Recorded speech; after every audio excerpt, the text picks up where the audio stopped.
His hand locked around my hip like he was scared to lose me.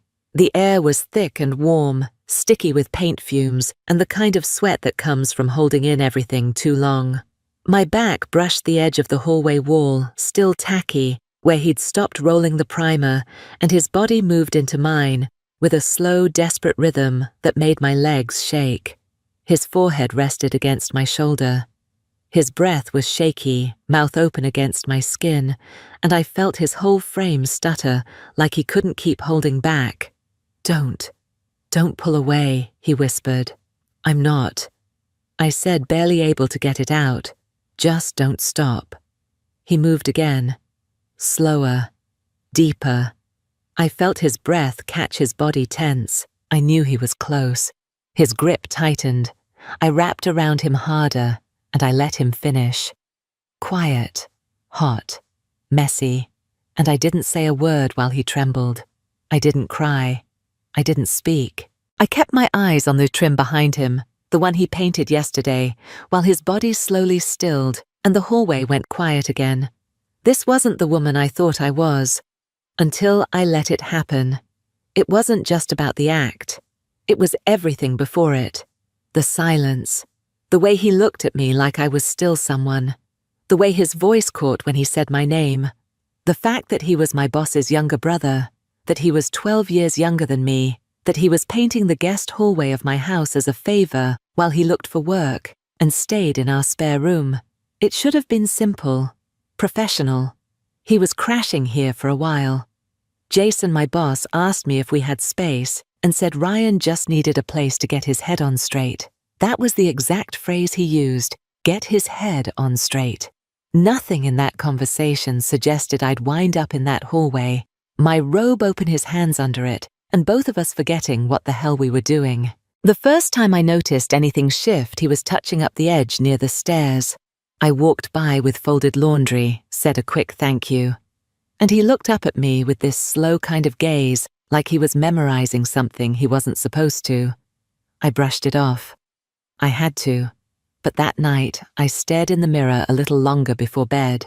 A few days later, I brought him lemonade. His shirt was clinging to his back, and his hand was streaked with white paint.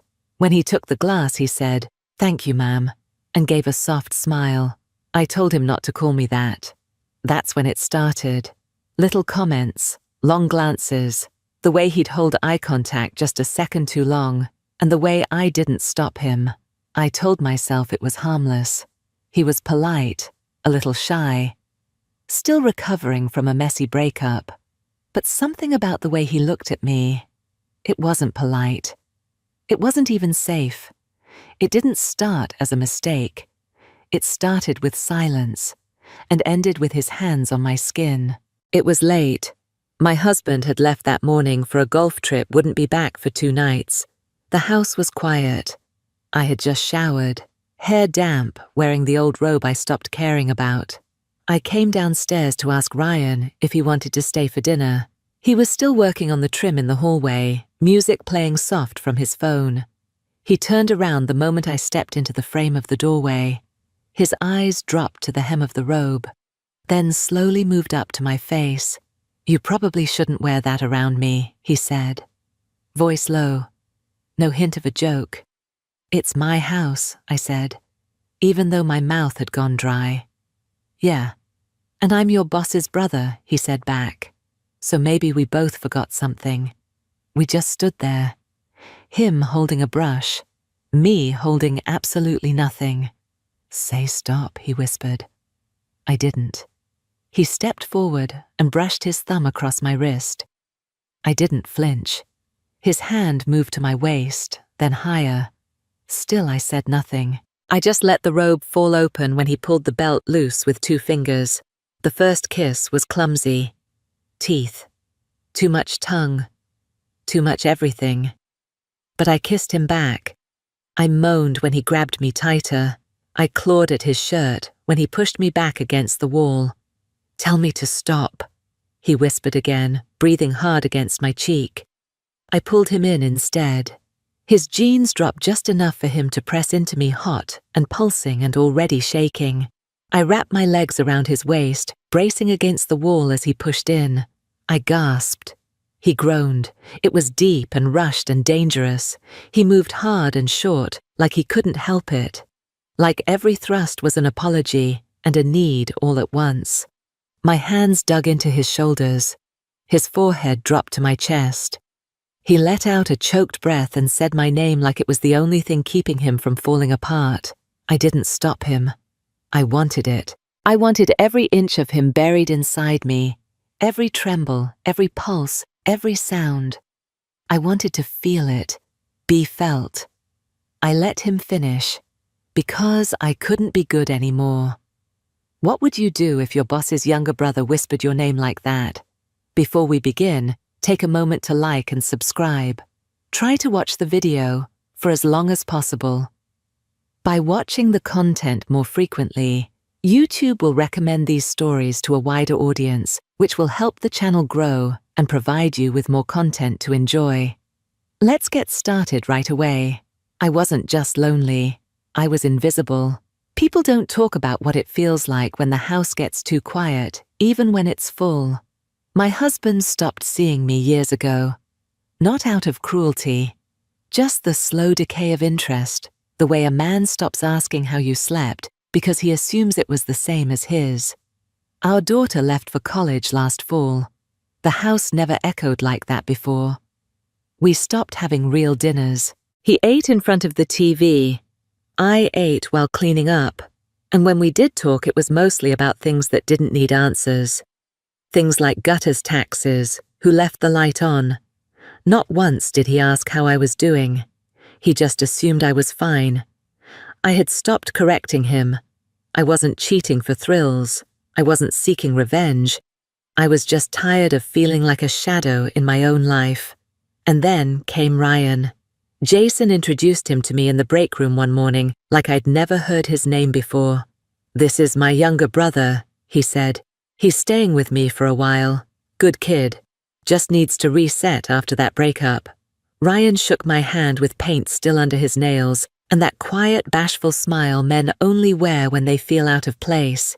He didn't say much, just held my eye a little too long. I didn't think much of it then, but something about his silence stayed with me. He didn't look through me like most people did. He looked at me, and not like I was his boss's secretary either. 3 days later, Jason sent him over to my house to help fix a broken door hinge in the guest room. "He's good with his hands," he said with a wink. I forced a polite laugh. I hadn't realized then how much that would haunt me. Ryan showed up with a toolbox and no expectations. He fixed the door in 20 minutes. Then he offered to repaint the guest hallway since we already had supplies. I didn't think it would matter. It was just paint. But from the moment he touched that wall, the whole house felt different. He came by twice a week, then 3. He worked quietly, always with his earbuds in, but I'd catch him glancing toward the kitchen when I moved around. At first I pretended not to notice, then I stopped pretending. It was subtle. Little things. He'd ask me how I wanted something done even if the answer was obvious. He'd wipe his hands on his shirt a little slower when I was looking.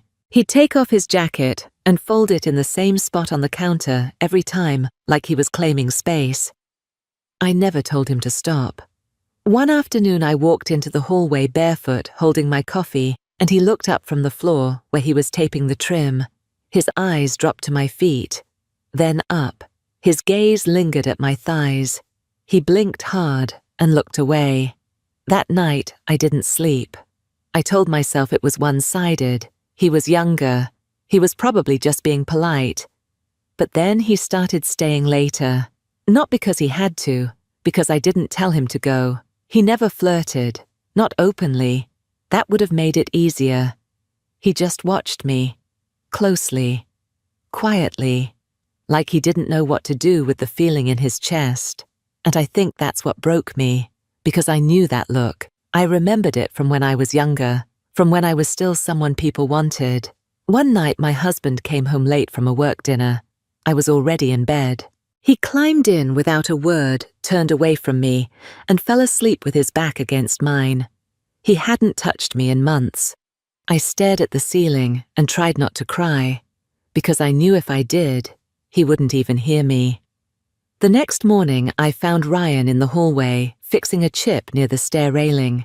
He was wearing that same faded green shirt with the sleeves rolled up, and he looked exhausted. I offered him coffee. He smiled like I'd handed him a gold medal. "Thanks," he said. I didn't sleep much. "Nightmares?" I asked without thinking. He hesitated.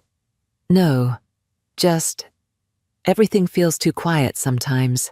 That was the moment, right there. I looked at him and he looked at me, and we both realized we weren't imagining it anymore. He saw something in me that wasn't polite or maternal, and I saw something in him I wasn't supposed to want, a need, a hunger I hadn't felt aimed at me in so long it almost hurt. I started leaving little things for him, a cold towel on hot days, a plate of fruit. One day, I even gave him a fresh shirt from my husband's drawer because his was too soaked with paint and sweat.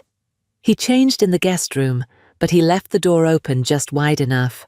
I stood outside for longer than I should have, listening, heart pounding, and I knew I wasn't just being nice, I was waiting. He hadn't touched me yet, but we both knew it was coming. And when it did, it wouldn't be careful. I thought it would happen faster, that once the heat broke between us, the fire would consume everything.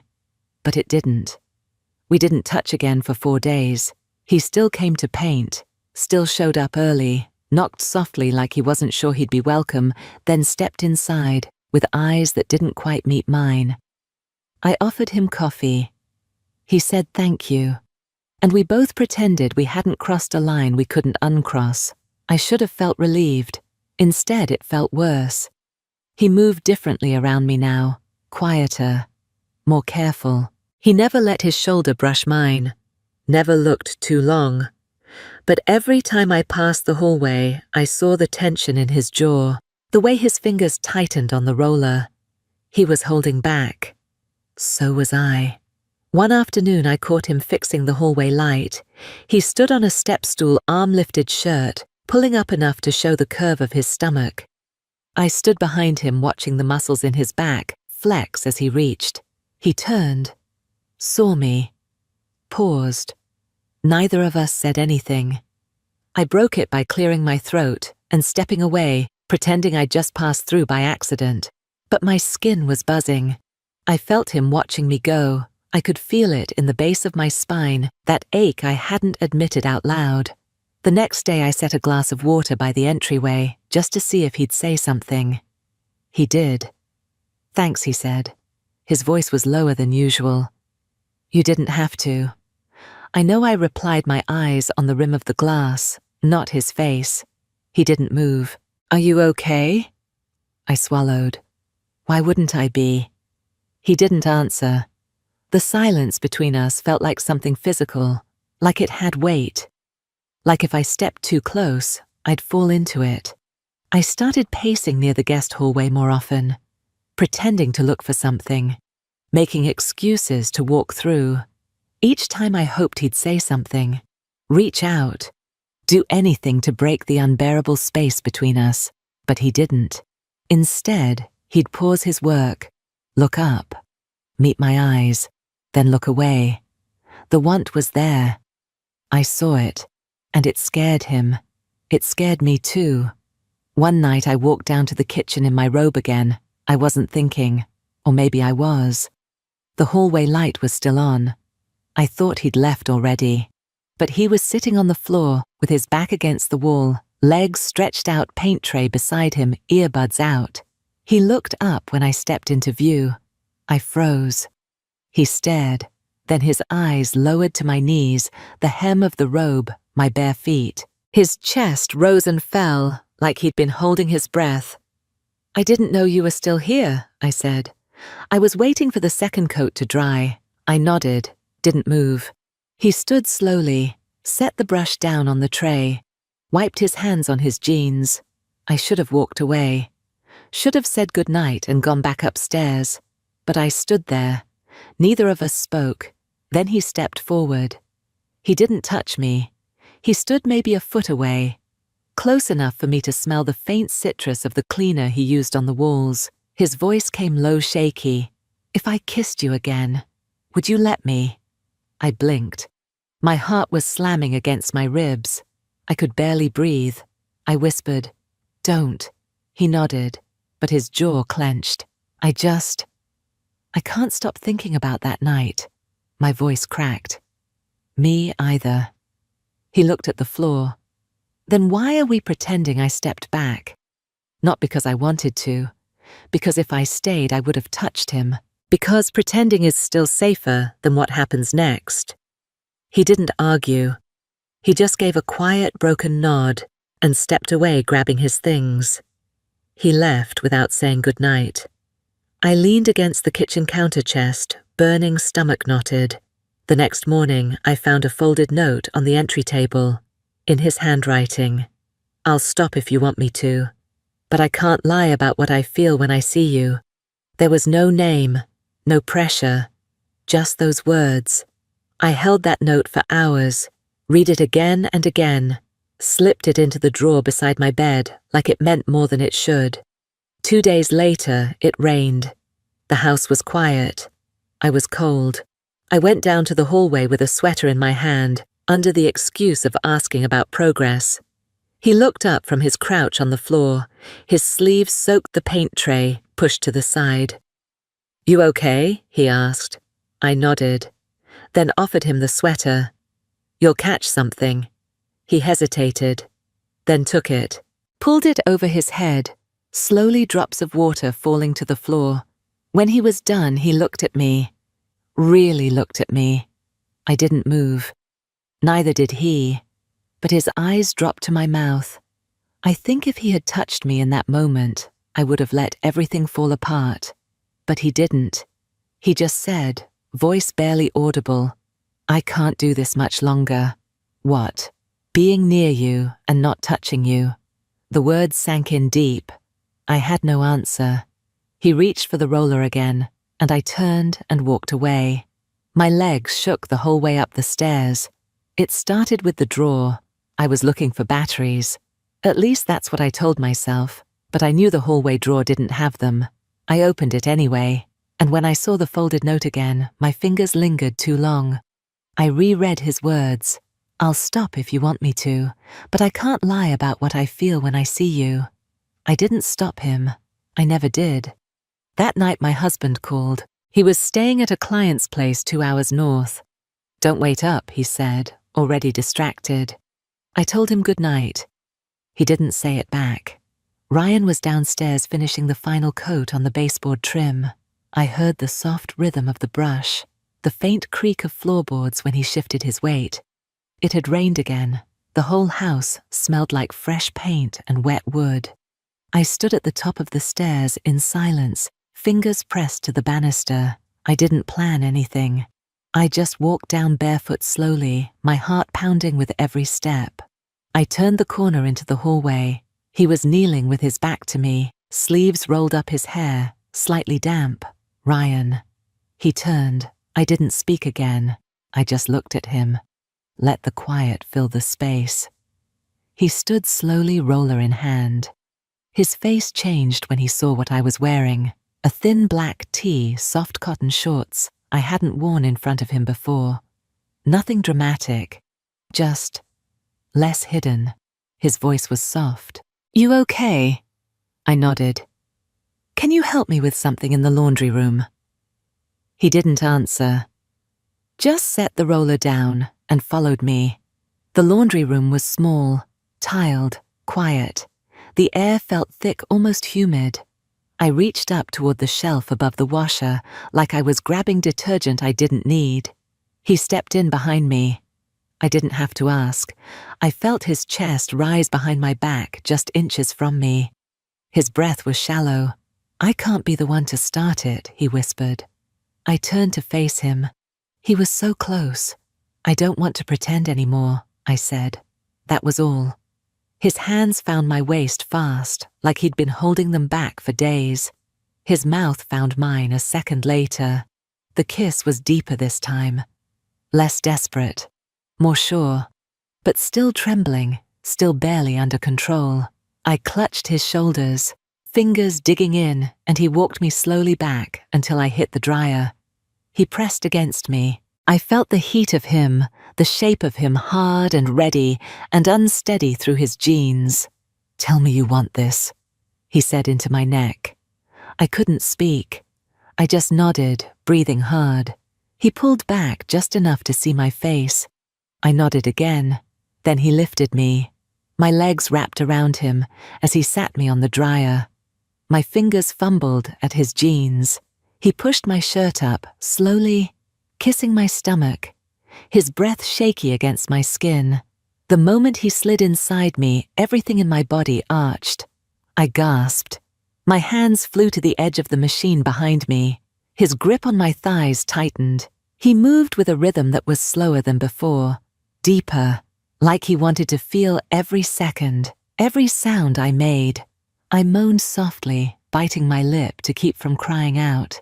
He buried his face in my neck, whispering my name like it meant something. "I can't believe this is real," he said against my skin.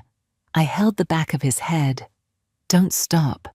His hips pressed deeper. I felt him pulse inside me, his breath catching his body, twitching as he tried to hold back. I wrapped around him harder, my heels digging into the backs of his thighs. "Please," he groaned, "don't let go yet." "Not yet." I kissed his cheek, his jaw, his shoulder. He clung to me like I was the only thing anchoring him to the ground. When he started trembling, I held him still. When he gasped, I ran my fingers through his hair.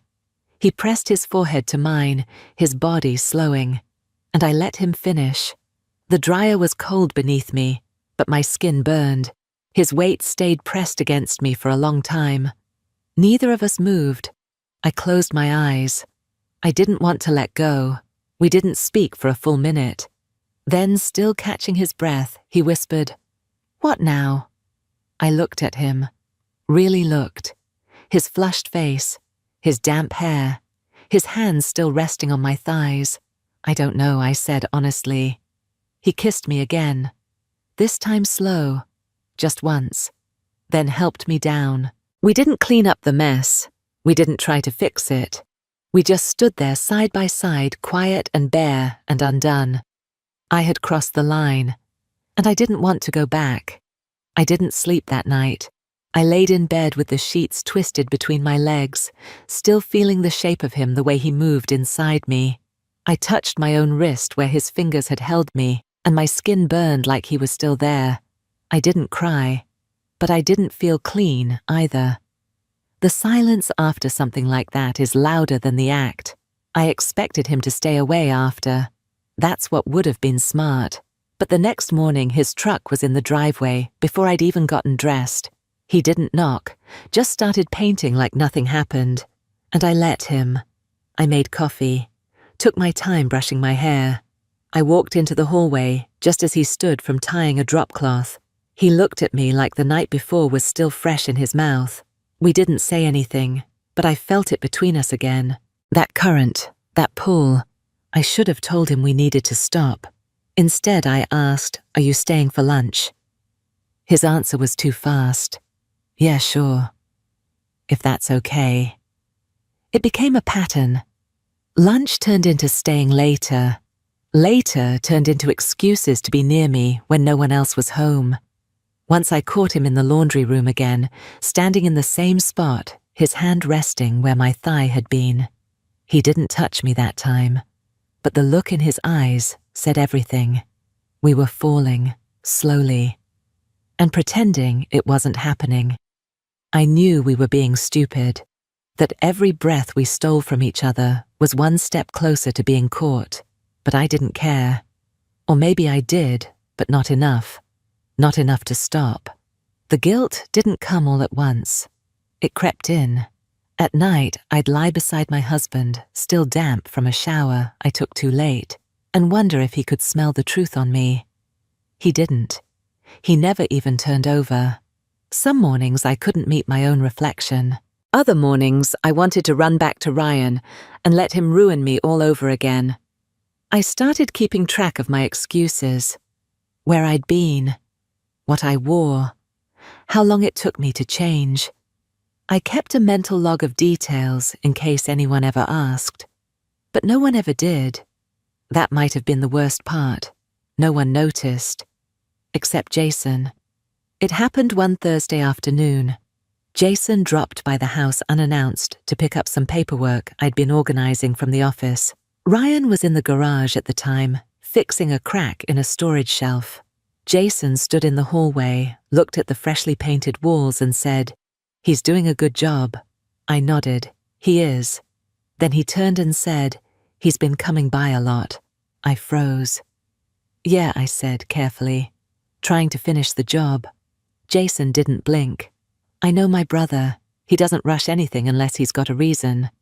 I stayed quiet. Jason looked at me for a long time, then said, "Just be careful with him. He gets attached."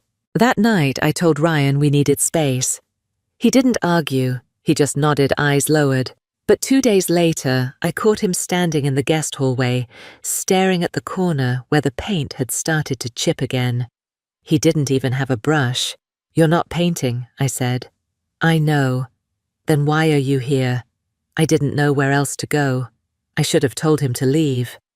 Instead, I walked toward him. He didn't touch me. I touched him. My hand on his chest. His eyes closed.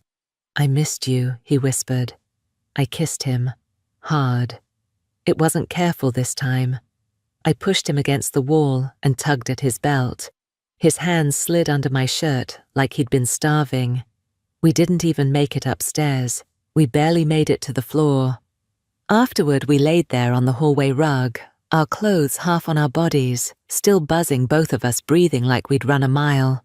"We can't keep doing this," I said into his shoulder. He didn't respond. "Someone's going to find out." He turned his face toward me. His eyes were red not from crying, but from restraint. "Then tell me to stop." I couldn't, and that's how it kept going. Not every day, but enough. Enough for me to stop recognizing myself. Enough for him to start hoping for things I couldn't give. One afternoon he asked what I would do if I were free. I didn't answer. Another time I caught myself smiling at a text from him in front of my husband. My blood ran cold. I excused myself fast and deleted the thread. We were on borrowed time. One morning my husband kissed my cheek as he left for work. Just a quick brush one he probably didn't think twice about, but it made me flinch, because that's where Ryan had kissed me the night before, over and over, until I shook. I started jumping at every sound, every car door, every call from Jason. The tension wasn't just between Ryan and me anymore. It was in the walls, the paint, the silence. It was in me. We can't keep doing this. Someone's going to find out. It didn't end with a fight. It ended with a sound. A drawer closing, not slammed. Just gently pushed shut. The kind of sound you don't hear until it's too late. I was in the hallway, bent over to collect the roller Ryan had left out from earlier. I thought he was in the garage. I didn't realize my husband had come home early. When I turned around, he was standing at the end of the hallway. Keys in one hand, my phone in the other. He didn't speak. My throat went dry. "What's going on?" I asked, too casually, like that would make it disappear. He looked at me for a long time, then held up the phone. The screen was still glowing. Ryan's name at the top of a message thread, a photo I'd sent. Not explicit, but enough. I was in the robe, the black one, smiling in a way I hadn't smiled in years. He didn't yell. He didn't ask anything. He just nodded once slowly, like all the weight of the truth had already landed, and there was nothing left to say. He walked past me, down the hallway, into the bedroom, closed the door. I didn't follow. I stood there still holding the paint roller like it could protect me from what came next. Ryan texted 5 minutes later, "Are you okay?" I didn't answer. I sat on the edge of the guest bed and stared at the carpet, waiting for something to move, shift, erupt. But the house stayed quiet. That same quiet that used to feel like emptiness. Now it felt like punishment. The next morning, my husband left without speaking. A small suitcase, his travel jacket, and one last glance at me that felt like watching a lock click shut. Ryan showed up late. I met him at the door. "You can't come in." He blinked. "What happened? I can't do this anymore." He stepped closer. "What did he say?" "Nothing," I said. He didn't have to. Ryan's voice broke. "Let me explain." "No," I said quickly. "You don't get to explain something that should never have started." He flinched. I wanted to take it back. The sharpness, the way his face folded like I'd struck him. But I couldn't. I had to be cruel. It was the only way I'd walk away. He looked down, hands shaking. "You said you didn't want to go back." "I don't," I said softer now. "But I can't move forward with you either. Not like this." He stared at the ground for a long time, then looked up. "I was falling in love with you." I closed my eyes. "Don't say that." "Why not?" "Because I was never allowed to feel that back." "You did," he said quietly. I didn't deny it. He stepped back, nodding slowly. "Tell Jason I'm gone. He won't have to deal with me again." I shook my head. "I'm not telling him anything. Then I guess we're both ghosts now." He walked away. I didn't call after him. I stood in the doorway until the sound of his truck disappeared. For days I didn't leave the house. I cleaned out drawers. I put away the robe. I deleted the message thread and every photo I could find. But the ache stayed. Worse than guilt was the silence that came after it. Jason didn't speak to me for a week. Then, one afternoon at the office, he asked me to close the door behind me. He stood at the window, arms folded, staring out like he didn't know where to start. He turned. "I don't want to know the details," he said, "but I know something happened." I held my breath. He left town, didn't tell anyone. Just sent me a message saying he needed to get away. Said not to blame anyone but himself. "I'm sorry," I whispered. Jason nodded. "So am I."